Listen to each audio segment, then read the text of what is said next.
England में कोई culture है नहीं। मैं ऑफेंड नहीं करना चाहती हूँ, लेकिन एक्चुअली भारतीय कल्चर जो इतना ऐतिहासिक है, पौराणिक है, उसे कल्चर बोलते हैं। कल्चर आजकल है नहीं। इंडिया में भी बहुत तेज़ रफ्तार से गुम हो रहा है कल्चर। हम अभी भी है ऑब्वियसली यहाँ पर, लेकिन एक्चुअली इंग्लैंड में देखा जाए तो अब आजकल बस आधुनिकता में सब पड़े हैं, और उसमें देखा जाए तो माता पिता को रखना, फैमिली यूनिट होना, ये सब बाकी नहीं रहा। अब तो बहुत कम लोग इसमें मानते हैं, तो इसलिए हम वापस आते रहते हैं कि कल्चर थोड़ा महसूस हो। भारत में एक्चुअली आकर ऐसे लगता है कि एक्चुअली अभी भी है कल्चर।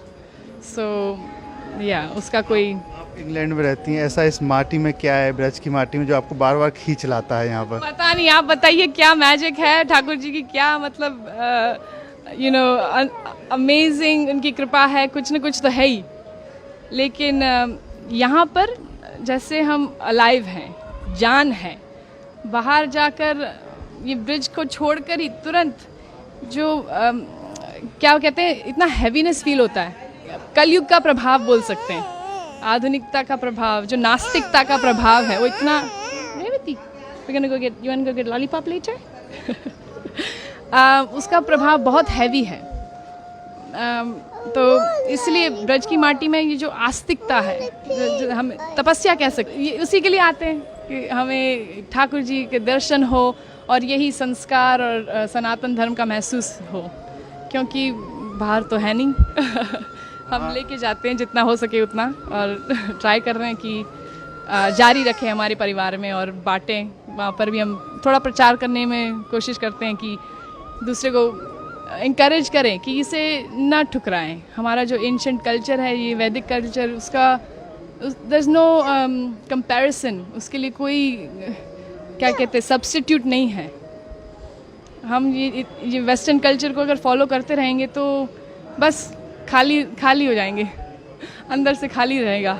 इंग्लैंड में ड्रेस अलग पहनते होंगे, लेकिन यहाँ आप पूरी तरीके से साड़ी पहनकर, तो कैसा लग रहा है यहाँ पर? बहुत अच्छा लगता है साड़ी पहनकर। ऐसे लगता है कि मतलब अभी कुछ त्योहार है, नहीं तो फिर बस काला ग्रे पहनते हैं वहाँ पर, क्योंकि ठंडी इतनी रहती है तो कोट पहनते पूरा दिन लगभग, तो यहाँ पर मन लगता है।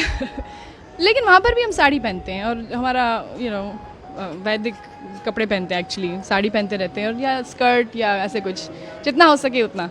माथे पे आपने जो चंदन लगा रखा है, वहाँ भी लगाती हैं? ज़्यादातर लगाते रहते हैं, क्योंकि देखा जाए तो देखो, मुसलमान कभी ऐसे सोचता नहीं है कि मैं क्यों बुर्खा पहनूं, मैं क्यों ये टोपी पहनूं। सिर्फ हिंदू लोग मतलब डरते हैं, या मेरे को कई हिंदू खुद बोलते कि आप क्यों लगाती हो, बड़ा शो क्यों करती हो, क्या ज़रूरत है आपको शो करना, अपना आस्था को दिखाने की क्या ज़रूरत है। लेकिन मैं कहती हूँ कि एक्चुअली गर्व से हम दिखाते हैं। अगर कोई पुलिस ऑफिसर हो या कोई आर्मी वाला हो, तो वो गर्व से अपने सारे मेडल्स दिखाता है, क्यों, कि मैं आर्मी वाला हूँ। तो हम भगवान के हैं, ये उनका चिन्ह है, उनका मतलब हमने जो समर्पण किया है उनको, ये एक थोड़ा बस हम क्यों ना दिखाएं, गर्व से दिखाएंगे कि हम ठाकुर जी के हैं।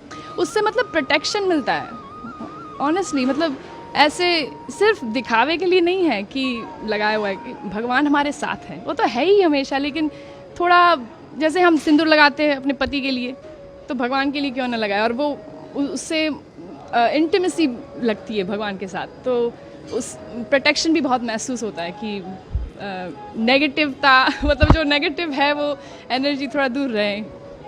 तो क्या करती हैं आप इंग्लैंड में, क्या काम करते हैं? मैं एक्चुअली पार्ट टाइम, मेरे चार बच्चे हैं, आज दो घर पे अभी, और तो पार्ट टाइम मैं संस्कृत पढ़ाती हूँ उन्हीं के स्कूल में। वहाँ पर एक कृष्णा अवंती करके लोकल स्कूल है इंग्लैंड में, और एक्चुअली सरकारी स्कूल है, सरकार पैसे देती है, लेकिन हिंदू फेथ स्कूल है, तो मोस्टली हिंदूज जाते हैं वहाँ पर। और संस्कृत, योगा, सब वेजिटेरियन खाना, 11 एकादशी का खाना होता है वहाँ पर, तो बच्चे लोग वहीं पढ़ते हैं, और मैं वहाँ पर संस्कृत पढ़ाती हूँ उनके प्राइमरी स्कूल में पार्ट टाइम। गीता भागवत भी आप पढ़ती होंगी? बिल्कुल, जितना हो सके उतना। गीता पढ़ते हैं, Bhagavad Gita, Bhagavad Gita, you go to Bhagavad Gita classes every day? वहाँ पर जो इन लोग का ग्रुप किया हुआ है बच्चों का, और वो रोज़ भगवत गीता क्लासेस में जाता है। थोड़ा हिंदी कम समझता है तो मना कर रहा है। तो कोई आपको भजन या कोई याद है कुछ गा सके? भजन भजन तो आई मीन आज रामनवमी है तो Raghupati Raghav you want to sing with me Rohan? Ramnavami है, श्री राम जी को याद करें। सॉरी हाँ, you want to sing with me? Raghupati Raghav Raja Ram, पतित पावन सीताराम। बोलो रघुपति राघव राजा राम, पतित पावन सीताराम। जय हो। जय हो, हरे कृष्णा। देखिए बात करें इंग्लैंड की, वहाँ बड़ी बड़ी बिल्डिंग है, यहाँ पर सिर्फ धार्मिकता है, तो कुछ अलग लगता है? तो बड़ी बड़ी इमारतें हैं विदेश में, लेकिन उसका क्या फ़ायदा अगर दिल छोटा हो, मन में शांति ना हो, अंदर सुख ना हो, हृदय में मतलब प्रेम ना हो। तो ये एक्चुअली ये सारी जो चीज़ें हैं, प्रेम और निर्मलता, और ये एक्चुअली सिर्फ भगवान में वो जो हम तपस्या करते हैं, दया दान, ये सब क्वालिटीज़ कल्टिवेट करते हैं, वो इसी तरह आ सकता है। ये कल्चर से, वैदिक कल्चर से ही आ सकता है एक्चुअली। देखा जाए किसी की सेवा करें, थोड़ा ह्यूमिलिटी प्रैक्टिस करें, नहीं तो फिर ये बड़ी बड़ी इमारतें फिर उससे क्या कुछ काम के नहीं है। वन सेंस काम के है, लेकिन फिर उसका इस्तेमाल दुरुपयोग होगा।